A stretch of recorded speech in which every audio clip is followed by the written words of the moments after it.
Hai Lur, selamat datang di Ngidul Ngalabu film jadul. Yo opo kabar Lur, sehat-sehat kabeh ya. Sempak wis garing. Kali ini kita masuk di konten Ngidul lagi ya Lur. Film dengan judul Everest tahun 2015 ini adalah film yang diangkat dari kisah nyata dan merupakan salah satu sejarah terburuk dari pendakian gunung tertinggi di dunia, Gunung Everest, di mana pada hari itu menelan korban jiwa yang cukup banyak dan perjuangan mereka bertahan hidup di dalam ganasnya Everest ini pun akhirnya diabadikan dalam film. Berlatar belakang tahun 1996, Everest menceritakan tentang sekelompok orang dengan motivasi masing-masing melakukan pendakian ke puncak tertinggi Gunung Everest. Sampai akhirnya perjuangan hidup dan mati mereka ini pun berujung tragis loh. Sebelum lanjut, Cak Topa brewoke kandel. Monggo sekecaaken. Del. It's a lot of it.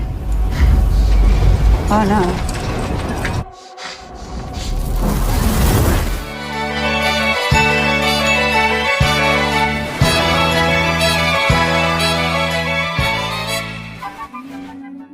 Di awal film ada sedikit penjelasan tentang sejarah pendakian Gunung Everest. Edmund Hillary dan Tenzing Norgay menjadi pendaki pertama yang mencapai puncak Everest di tahun 1953. Dan selama 40 tahun berikutnya, 1 dari 4 pendaki tewas. Di tahun 1992, seorang pria bernama Rob Hall membuat agen pemandu komersial bernama Adventure Consultants yang berhasil memandu 19 orang tanpa ada yang meninggal satupun. Dan di tahun 1996 sudah ada lebih dari 20 agen pemandu yang bersaing mencapai puncak Everest, termasuk agen Mountain Madness milik Scott Fisher. Dan inilah kisah mereka. Rob Hall dan kliennya sudah berada di ketinggian 2000 kaki dan akan menuju camp keempat. Mereka mulai mendaki di tengah hembusan angin yang sangat kencang. Lalu film flashback ke 6 minggu sebelum pendakian. Rob dan timnya sedang bersiap-siap. Mereka tahu bahwa pendakiannya kali ini akan cukup padat karena ada 20 agen lainnya yang ikut mendaki. Rob mengatakan jika seorang jurnalis majalah Outside bernama John akan ikut dan akan menulis perjalanan agen Adventure Consultants serta memajang foto mereka di sampul utama majalahnya. Lalu datanglah istri Rob yang sedang hamil bernama Jane untuk mengantarkan kepergian suaminya ini Lur.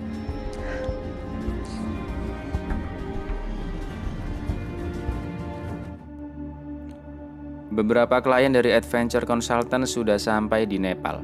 Mereka adalah Beck, Doug, dan si jurnalis John. Mereka pun sampai di tempat penginapan dan Rob memperkenalkan dirinya. Rob memberikan sedikit informasi tentang lokasi yang dijuluki zona maut di Everest, di mana ketika nanti mereka melewati lembah selatan, tubuh akan mulai sekarat karena suhu yang sangat-sangat ekstrim. Dan tugas Rob di sini untuk membawa mereka semua ke puncak dan mengantar mereka semua kembali ke bawah dengan selamat. Rob berencana mencapai puncak pada tanggal 10 Mei, di mana cuaca diperkirakan stabil saat itu. Karena sekarang tanggal 30 Maret, itu artinya mereka memiliki waktu 40 hari untuk melatih fisik dan pikiran sebelum memulai pendakian. Mereka pun berangkat dan akhirnya sampai di kota kecil Lukla yang berada di ketinggian 2860 mdpl atau 2860 meter di atas permukaan laut.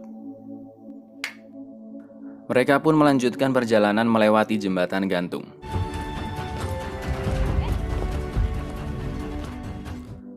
Dan akhirnya mereka sampai di Namche Bazaar pada ketinggian 3750 meter.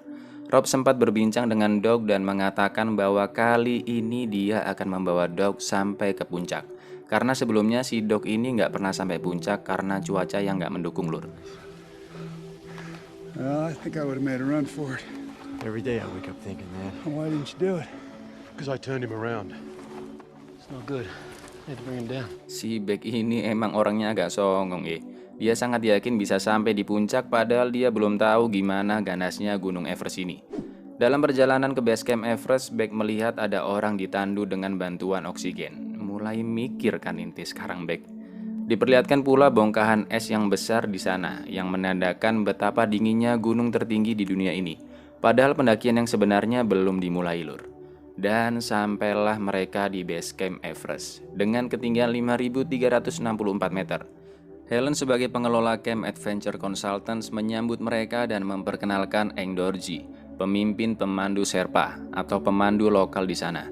Rob sempat melihat ada salah satu agen yang baru memperkenalkan cara memasang sepatu ke kliennya. Hello, ente kira ini Gunung Bromo? Rob pun sempat bertemu dengan Scott, pemilik agen Mountain Madness yang gak pakai baju lur. Ini asal kalian tahu aja ya, Puncak Jaya nih, gunung tertinggi di Indonesia. Itu ketinggiannya 4.800an meter. Lah ini 5.300 meter, terus dengan santainya dia bilang ke Rob, "Bro, adaptasi dengan cuaca bro." Astagfirullah emang ya. Setelah itu tim dokter bernama Caroline ngasih briefing ke seluruh klien tentang betapa pentingnya oksigen untuk mencapai puncak Everest dengan udara yang sangat tipis. Jadi selama 1 bulan ke depan seluruh klien akan melewati 3 tahap pendakian, Camp 1, Camp 2, dan Camp 3 untuk beradaptasi dengan cuaca dan kembali ke base camp sebelum akhirnya mendaki ke puncak Everest. Dalam pendakian nanti mereka harus melewati area icefall, di mana mereka harus melaluinya di pagi hari agar icefall lebih aman dan tidak mudah bergerak. Mereka juga harus melalui banyak celah-celah berlubang dengan memanjat tangga lur. Dan di icefall ini sudah ada sebelumnya 19 orang yang tewas. Look out for hypothermia, things like slurred speech and irrational behavior. I've seen hypoxic climbers. Mereka pun sampai di camp pertama dengan ketinggian 5.944 meter dan kembali melanjutkan perjalanannya. Mereka juga harus lebih mewaspadai gejala hipotermia, pembengkakan otak yang bisa mengakibatkan kehilangan fungsi motorik dan bisa berakibat mati, juga paru-paru yang penuh dengan cairan. Jika hal-hal tadi terjadi, orang-orang tersebut harus segera diturunkan. Sampai akhirnya di tanggal 23 April mereka sampai di camp kedua dengan ketinggian 6.492 meter.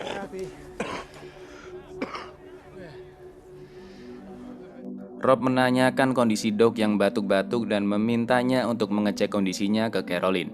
Karena kondisi Doc yang tidak fit, Caroline memberikannya obat. Beck pun teringat jika dia melewatkan tanggal hari jadi dengan istrinya. Beck ternyata mendapatkan fax dari istrinya yang mengucapkan selamat atas hari jadi mereka. Lalu dia meminjam telepon satelit ke Rob, dan Rob tidak menarik biaya sepeser pun. Beck pun mengucapkan hari jadi ke istrinya dan menanyakan bagaimana kabar anak-anaknya. Malam harinya mereka menghabiskan waktu untuk berdansa sebelum melanjutkan perjalanan keesokan harinya. Dan di lain tempat, Scott berpikir bahwa tahun ini akan lebih sulit mencapai puncak karena jumlah orang yang terlalu banyak. Pendakian pun dilanjutkan lur. Mereka yang sudah berada di Lhotse dengan ketinggian 7.132 meter harus kembali ke base camp karena cuaca yang buruk. Di sini mereka harus melewati jurang yang sangat dalam dengan menggunakan tangga. Dan parahnya, dalam kondisi yang sudah sangat kedinginan dan udara yang tipis, mereka masih harus mengantri melewati tangga tersebut dengan agen-agen lainnya. Adventure Consultants akhirnya menyeberang, dan Beck menjadi orang pertama yang mencoba. Lalu tiba-tiba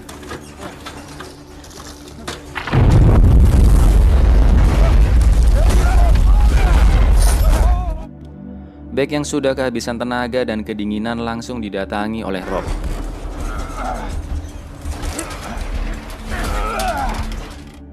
Beck terselamatkan dan dia mengatakan, "Aku membayarmu $65.000 bukan untuk mati, Rob." Malam harinya di base camp, Rob mengumpulkan seluruh agen untuk berdiskusi tentang pengaturan jadwal giliran ke puncak gunung agar tidak terlalu padat dan membahayakan nyawa mereka. Tapi karena seluruh agen ingin sampai ke puncak tepat tanggal 10 Mei, mereka pun gak setuju. Rob akhirnya mengajak Scott untuk bekerja sama naik ke puncak, terutama untuk urusan memasang tali. Meskipun mereka punya gaya pendakian masing-masing, tapi Scott akhirnya menyetujuinya.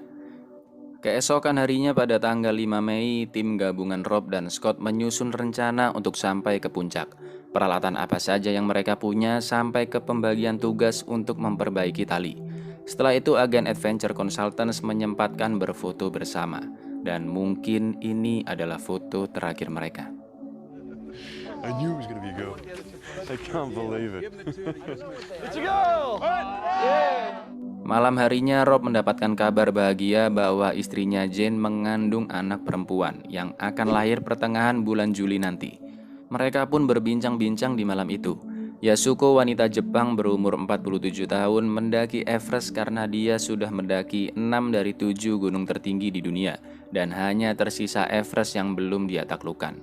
Doug adalah seorang tukang pos dan memiliki sekolah SD kecil-kecilan di rumahnya.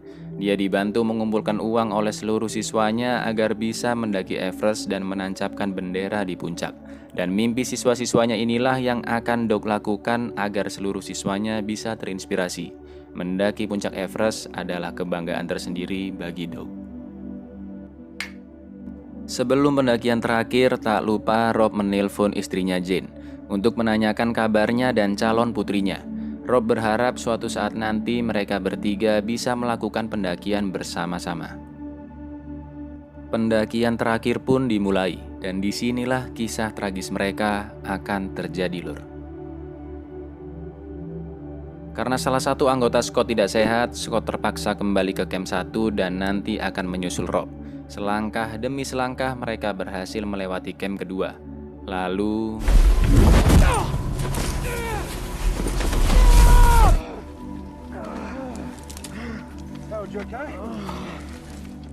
Harold, salah satu tim Rob, masih bisa selamat dan mereka kembali melanjutkan perjalanan sampai akhirnya tiba di camp ketiga.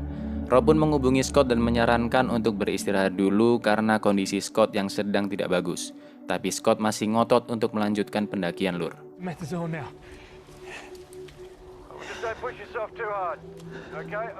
Di base camp, Helen dan Caroline memberikan update informasi tentang badai yang bergerak cepat dan berubah arah, di mana ada kemungkinan badai datang tanggal 11 Mei. Tapi Rob bilang kalau itu hanyalah perkiraan cuaca saja. Lalu terlihat Doug yang kondisinya semakin memburuk. Beck juga ingin segera menyelesaikan pendakian ini dan pulang ke rumahnya. Lalu mereka pun melanjutkan perjalanan.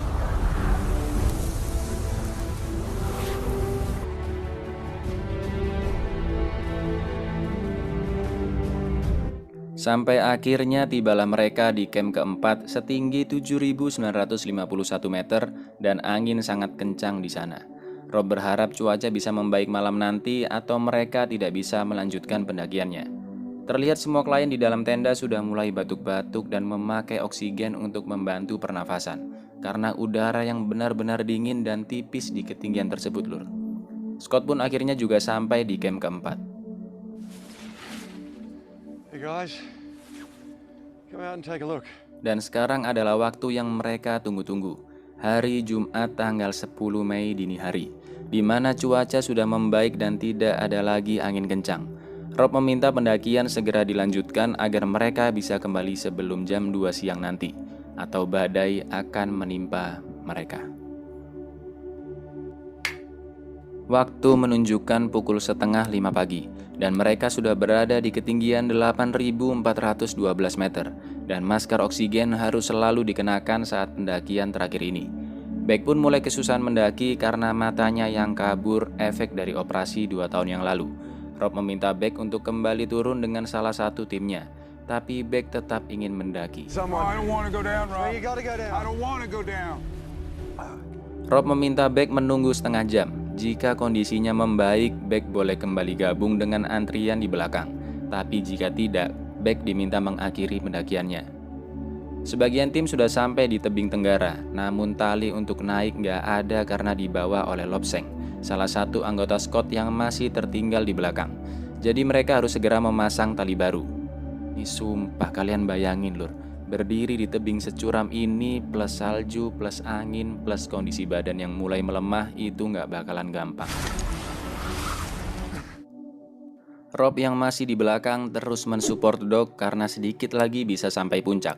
Meskipun kondisi Doug sudah semakin parah, tapi Rob ingin dia bisa benar-benar mewujudkan mimpinya sampai ke puncak di percobaannya yang ketiga ini. Doug juga nggak mau menyia-nyiakan kesempatannya kali ini. There's no fixed ropes above the south summit. Yeah, I know, mate. But we're sorting that situation out now. Run out of juice, Wade. 3 orang kembali ke bawah karena mereka tidak mau mengambil resiko menunggu tali terpasang yang terlalu lama. Ditambah lagi mereka yang masih bertahan harus terus mengonsumsi oksigen, dan itu artinya persediaan oksigen semakin menipis. Pukul 12:25. Mereka yang berada di Hillary Step dan sudah terlambat 1 jam masih menunggu tali untuk bisa selangkah lagi mencapai puncak Everest. 3 orang yang kembali turun bertemu dengan Beck di tempat yang sama dan penglihatannya juga masih kabur. Beck diajak ikut turun tapi dia masih aja ngotot ingin mencoba mendaki. Sampai akhirnya pukul 12:45 tali sudah terpasang. Mereka pun langsung segera mendaki naik dan akhirnya mereka sudah sampai di puncak gunung tertinggi di dunia, Everest. Next. Come on, Mike, come on!